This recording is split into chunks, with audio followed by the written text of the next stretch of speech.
what is blockchain and what is near protocol? So here you go. Blockchains generally have a price. That's kind of weird. Some people might find this really weird because a blockchain is kind of like a database, but all of a sudden with a price attached. So a lot of people can think of, yeah, it is really weird that it has a price to it. So you could think of the price being like if you're using Amazon Azure, or if you're using some other database where you might want to upload your information, there's generally be a cost to that as well. You put your credit card in, and there'll be some charge to put you using that database. Or if you're using ChatGPT, for example, right? A lot of people these days at least understand that AI has a price to it, right? To do some sort of computation, to do some sort of work on this system, like ChatGPT, we understand we have to pay for something. We pay $20 a month, for example. I pay $20 a month to make sure I can have access to ChatGPT because I think that's a valuable service to have. The reason we have this near price, though, is we're actually paying for gas. So hopefully we can start looking at the next kind of tab over here and see, okay, there's a price for this near thing. Okay, we understand that a little bit, maybe, because to pay for any type of ecosystem or network, we're going to have some sort of price, okay? And we're being charged for gas. So then, of course, we can think about the other places we use gas, so maybe to heat our houses. There's some work we need to get done. Gas kind of powers that work in some way. We think of our cars.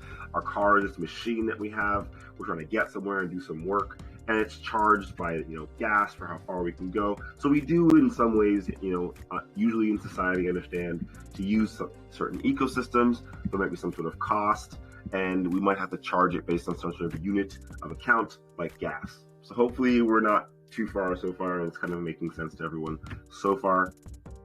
Now, with all these transactions, 326 million of them so far. That's awesome. You can kind of see how much transactions went through at certain prices of near. So when gas was a bit lower, maybe in total cost, some tractions going, and you can kind of see, okay, when the price went up a bit, there was actually more transactions here. It's kind of interesting. I mean, it seems to be the case, maybe generally when the price goes up quickly, right, from 1.35 to 1.38, we see an increase in transactions. And that's an interesting thing as well. How maybe the data can help researchers look into what's happening on the blockchain, potentially. Now there's these things called validators. These are like the computers that are working together to ensure these transactions are going through and processed accurately. That's kind of just a blockchain-based thing. That's something you have to kind of remember and understand. They're validating transactions, right? These are the validators. And the average block time is basically this clock. So one of the best ways that I've had blockchains explained to me is basically that it's a clock, right? Every second you have a new block created, whether the block is full or empty, you're still going to have a block. So think of it like a chain, right? A blockchain, where each second of this clock, and in this wonderful world of near, 1 second is actually 1.27 seconds. So just think of a world where seconds are a bit slower, but all of these validators are trying to kind of keep a normal block time around, usually around 1 second, but we don't have to go into the details. And pretty much, they're all ensuring that we keep ticking along this wonderful clock. So I actually love this view. Gas was used out of the gas limit, so a lot of these blocks are nowhere near full. I'll admit I do not know why some of the gas limits are lower than 4 pentagas. From my understanding, 3 pentagas is the actual total, and then, 3 teragas is the full total. 300 teragas is 300 milliseconds. But yeah, 4 pentagas is generally the max gas limit for the entire block. But anyways, you could dig into one of these blocks and start getting all the data you'd like. So Hannah, for example, you're relatively new to the blockchain space potentially, but still, as you dig into any block on the blockchain, you could see there was 10 transactions that went through this block, and you can start digging into them. So Sweatcoin is very active in the ecosystem. So you can see that there was actually FT transfers. So fungible tokens were transferred, to token.sweat. Okay, interesting. And there's the fee. You could dig into all of these as well. We're not going to right now. We're just digging into the high level of it. We always knew databases exist. There's even Web 2 companies that understand the need for ledgers and databases that cannot be tampered with, right? So just this. So imagine you're a bank and you're just looking at, and then again, this is like the best view I think you could ever see. And you're a bank looking at this view of all the transactions coming through your servers, right? This is a public ledger on Near. As a bank, you might be like, you know what, that's crazy. I do not want my transactions to be all public. That is very understood, very well understood. The main issue is that the best way to have auditability, right, the way that everyone can check things, is to have it be public. Now, there are ways to do private transactions on Near as well as other blockchains using zero knowledge proofs. So Calamaro network, we'll get into that later in this workshop, or in the series of workshops, I suppose. That would be more like traditional databases. But in a traditional database, you have this exact same flow of transactions, but the difference is it's private, so no other banks, for example, can see what our customers are doing. So even if, let's say, they had it private from the rest of the world, they would still keep it private from other banks for competition, right? They don't want other banks seeing where the money is, how money is being flowing. That might give their competitors a leg up or an advantage. We all understand everyone needs databases, and the general problem at hand is that if we all tried to use public databases, everyone would know how much money we had, where our money was going, not even our money, but our value, where if we're voting on something, right, for an election, they'll know whether we voted yes or no. That might not be safe for everyone in every area.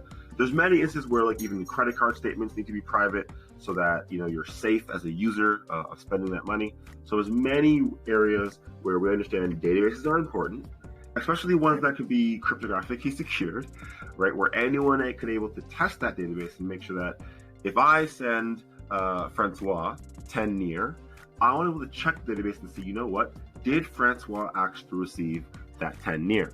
Without going into too much detail and showing it, there's also private coins that already exist where I can send Francois 10 Monero, for example, and I could actually check the chain and make sure 10 Monero went through.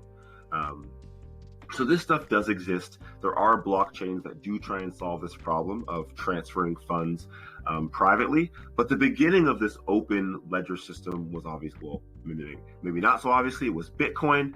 It is not private. It was not private, but it was kind of creating this public ledger system. Types of wonderful tokens. But on Bitcoin, for example, this was not colored tokens were possible. We're not going to go into too much detail, but generally in Bitcoin, only one token was possible: the Bitcoin token, BTC. You had different split ups of it, so like Sats, the smallest. You might have heard of a Sat before, the smallest unit of account for Bitcoin, and you would send that to people. So you'd say, okay, you know what, Chloe.near, or your account would be some really long random string, based on SHA 256, I guess, or SHA 3, I guess, or double SHA, I guess. I think they use for accounts there, or that's, anyways, not even gonna go into that. And then you just take one, you would send your Bitcoin to another account, and that would be that, right? They had interesting account models, they had interesting UTXO models, transaction models, but for all intents and purposes, if you ever want to look at the Bitcoin, you would see lots and lots of transactions. Now they've actually put NFTs on Bitcoin with ordinals, and people are trying very interesting things, but for the most part, just people might say, oh no, but with NFTs, yes, ordinals exist. You can kind of inscribe data, peak, and we want to look at the near world, for example, not just looking at who's sending money back and forth, but actually what's happening in this world. It's not just a financial ledger of transactions back and forth, but it's a whole world of interactions, of users voting, of NFTs and visual assets being transferred, and other interactions as well. So let's scroll down a bit. So to start, PikeSpeak is a paid service. I guess I can show my API key because apparently you can change your API key. Ha ha ha. So you can apparently reset it. So we'll see how that works. Let's just try it right here. Awesome. It changed instantly, so I'll change it again once it's recorded. But you can submit yourself to get an account. There's a 7-day free trial. So Hannah, for example, if you wanted to try this out with your Near account that you have, hopefully you do have a Near account. If you do not have a Near account, we can get you a Near account very quickly and easily. There's actually, I think the Marmaget Gaming DAO page has a way to get a free Near account, as well as many other links that we have to give out free Near accounts. But anyways, you can log in, get a free 7-day trial, and you can get an API key as well. So again, I'm going to go to a different screen, just quickly reset my API key, go to a different page, and come back, just so someone doesn't come and do some weird stuff. But anyways, as we're looking at the Near world, we can see how many total accounts there are. Pretty awesome. Today's active users. Okay, so how many people are in the ecosystem? Still pretty normal stuff. We can start seeing what's happening in various parts of the ecosystem. So this health aspect, I'm assuming, is from Sweatcoin, right?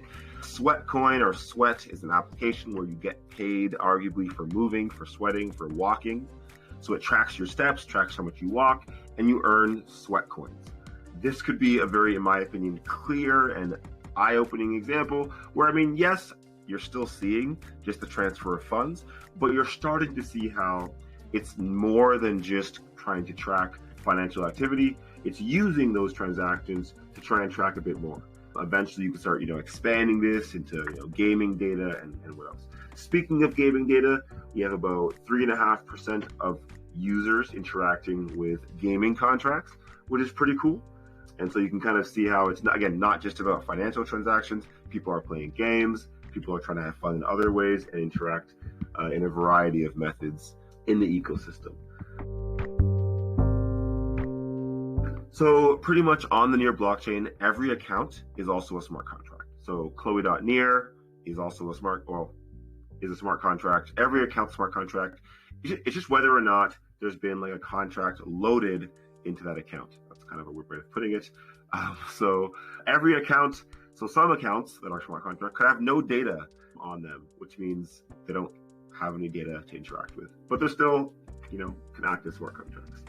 So this pixeltoken.near contract does have a contract added, which is a fungible token called PXT. So that's pretty useful, in my opinion, to be able to type in here an account name or a name. So if I put in Chloe.near, hopefully it'll be very clear how this looks different, right? I am a crab. I am poor in the grand scheme of the wallets. It shows you what I have and who I'm staking with and how much, and shows you my transactions, but a bit different than what we saw in the previous one. So now we're at pixeltoken.near, and we can see again, we can get some contract analysis specifically, but we're seeing a bit of a different overview. You can see it's a fungible token, but 62% less. So if I was leading this platform, right, I'd be like, okay, you know what? Maybe we need to, first of all, make sure we can keep these users on board, right? Because in the past week, we've had none of them. So maybe more tweets this week, or more kind of specific information about why people should join the games, or maybe some more gaming content, or maybe asking people, hey, if you've joined in the past 30 days, why'd you join? And if you don't play anymore, why'd you leave? Because user retention has been kind of weak. So you can actually see how many users you're retaining from previous weeks, which is pretty interesting. So yeah, I'm not sure. There you go. So it's kind of, from my understanding, showing you from the beginning of April, how many users are you retaining, to then June, to then now. So most users are not actually staying on for more than a month or two, it seems. And most, a third of them, again, for very quick introspection, seems like they're dropping off soon. Again, we have our own API key now because we signed up. We can kind of start making our own calls to the indexer, get back our own data about the contracts. But again, just some simple interactions.